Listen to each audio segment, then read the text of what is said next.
वरदलक्ष्मी व्रताची कहाणी.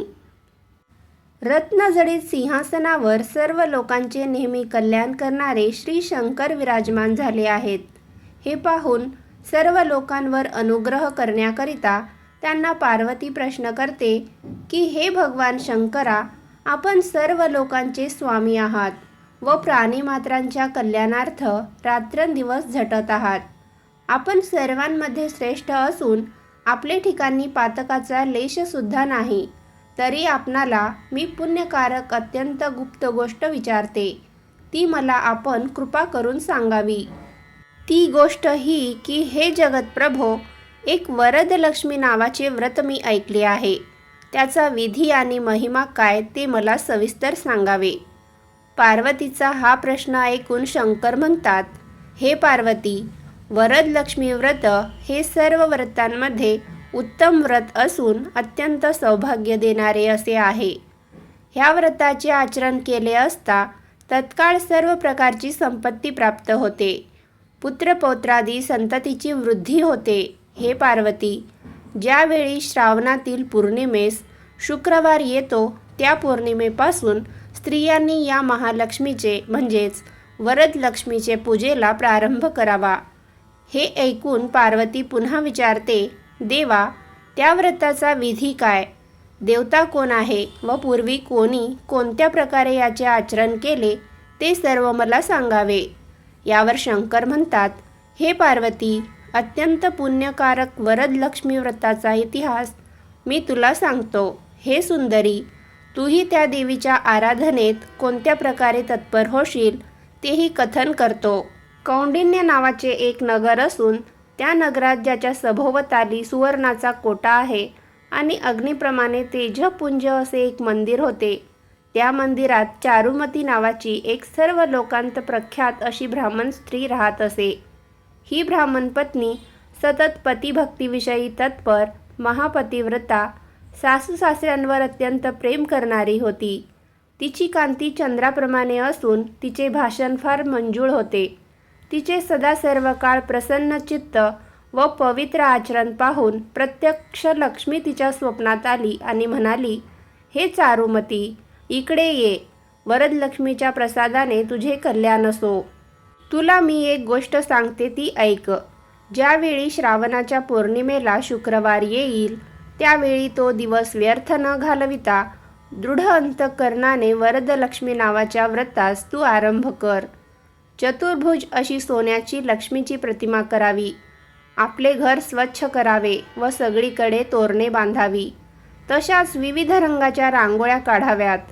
त्या दिवशी पूजेकरिता नवी भांडी घ्यावीत. पूजेची जागा पूर्व दिशेला किंवा ईशान्य दिशेला असावी. भूमीवर स्वस्तिक काढून त्यावर 1 शेर गव्हाची राशी करावी व त्यावर नवा कलश ठेवून त्यात तांदूळ भरावेत आणि कलशाभोवती वस्त्रे गुंडाळावीत. त्या कलशावर अनेक प्रकारची फुले वाहावीत. त्यावर सोने वाहावे व अनेक प्रकारची पत्री वाहून त्यावर ठेवलेल्या पूर्ण पात्रावर वस्त्र पसरावे. हे सुबुद्धे चारुमती, त्या पूर्ण पात्रावर सोन्याची चतुर्भुज लक्ष्मीची प्रतिमा समंत्रक स्थापन करावी व तिची पूजा करावी. पंचामृत स्नान घालावे. देवी सुक्ताने शुद्ध पाण्याचा महाअभिषेक करावा. वस्त्रांदी उपचार अर्पावेत. देवीला अष्टगंध, चंदन, हळदी, कुंकू, सौभाग्यद्रव्ये, सुवासिक वगैरे अर्पण करावीत. विविध प्रकारची पत्री अर्पण करावी. ती येणेप्रमाणे पिंपळ, वड, बेल, आंबा, डाळिंबी, मोगरी, तुलसी, कण्हेर, केवडा, चाफा आदी 21 जातीची पाने प्रत्येकी 21 प्रमाणे वाहावीत. मोगरी इत्यादी नाना प्रकारची सुवासिक फुले समर्पण करावीत. तसेच सुवासिक धूप दीप आदी करून इष्टकाम पूर्ण करणाऱ्या द्रव्यांनी महालक्ष्मीचे पूजन करावे. नंतर नैवेद्याकरिता उत्तम प्रकारचा पायस, भोजनाचे भक्ष्य, भोज्य, चोष्य, लेह्य आदियुक्त तसेच 21 अनारसे, वडे, घारगे वा मोदक इत्यादींचा नैवेद्य करून देवीला समर्पण करावा. नैवेद्यास जो पदार्थ समर्पण केलेला असेल त्यातून 5 देवीच्या पुढे ठेवावेत आणि बाकी प्रसाद म्हणून आपण घ्यावा.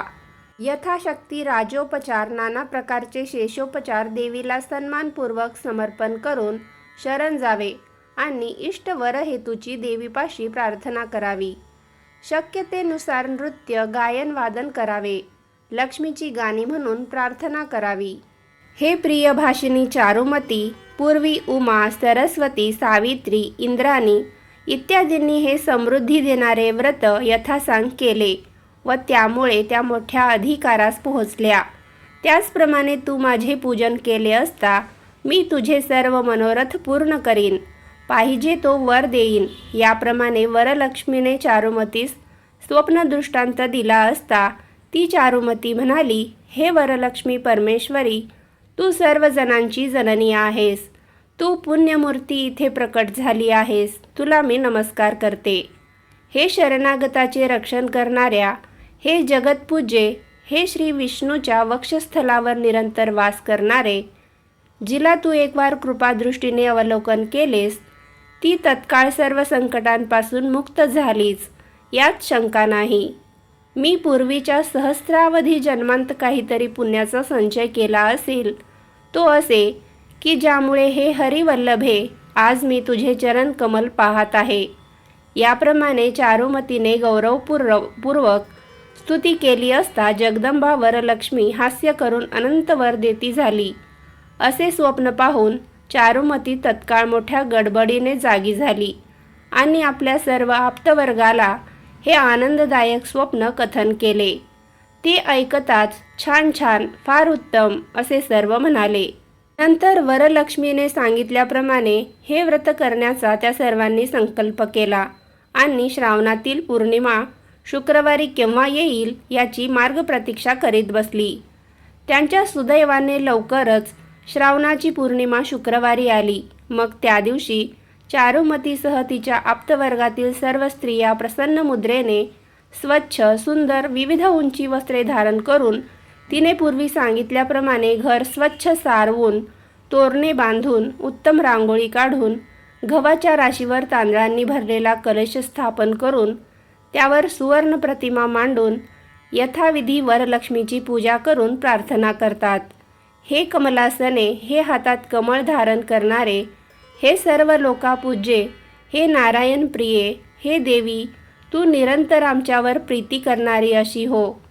पद्मासने, या मंत्राने पूजेच्या उपचारातील प्रत्येक वस्तू अनुक्रमाने कलशात टाकून वरलक्ष्मीची पूजा करून त्यांनी उजव्या हातात वरसूत्र दिले.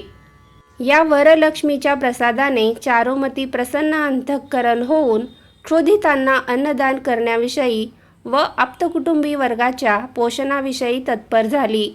नंतर ती त्या दिवसापासून नित्य मंगलवेश धारण करून देवीच्या सन्निध बसू लागली. याप्रमाणे वरलक्ष्मीचे ठिकाणी तिची भक्ती जडल्यामुळे तिला मोठमोठाले मोत्याचे हार व जवाहिराचे अलंकार अंगावर धारण करण्यासारखे वैभव प्राप्त झाले.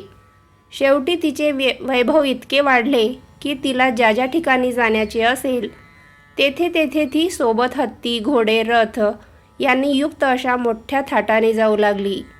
नंतर तिच्या ज्या निरनिराळ्या मैत्रिणी तुला एवढे वैभव कसे प्राप्त झाले म्हणून विचारीत, त्यावेळी चारुमती त्यांना मोठ्या प्रेमाने हे वरलक्ष्मीचे व्रत सांगत असे. सूत सांगतात, यावरून हे व्रत खरोखर अत्यंत गुह्य आहे. याचे जो कोणी मानव आचरण करीत असेल तो आपले अत्यंत कल्याण झालेले पाहिल. चारुमती तर या व्रताने सर्व दुर्लभ मनोरथांना पूर्ण झाली. नंतर या वरलक्ष्मीच्या पूजेने ती सर्व लोकांत पूज्य होऊन चिरकालपर्यंत मोठे वैभव पावली आणि तिने ज्या ज्या मैत्रिणींकडून हे व्रत करविले त्याही आपल्याप्रमाणे श्रीमंत झाल्या असे तिने पाहिले. याकरिता हे पुण्यकारक व्रत सर्व स्त्रियांनी सविस्तर भक्तिपूर्वक करावे. जे हे भक्तीने आचरण करतील त्यांना विपुल भोग व अखंड लक्ष्मीची प्राप्ती होईल. हे सर्व व्रतांमध्ये श्रेष्ठ असे पुण्यकारक शुभ वरलक्ष्मीचे व्रत जे नरनारी करतील ते आपल्या पायांनी स्वर्गास जातील. जे कोणी नित्य स्वस्थ अंतःकरणाने हे वरलक्ष्मीचे चरित्र मुखावटे गातील किंवा श्रवणद्वारा ऐकतील त्यांचे घरी वरलक्ष्मीच्या प्रसादाने धनधान्याची समृद्धी होईल. ही भविष्योत्तर पुराणांतर्गत वरलक्ष्मीची कथा पूर्ण झाली. श्री वरदलक्ष्मी कथा समाप्त.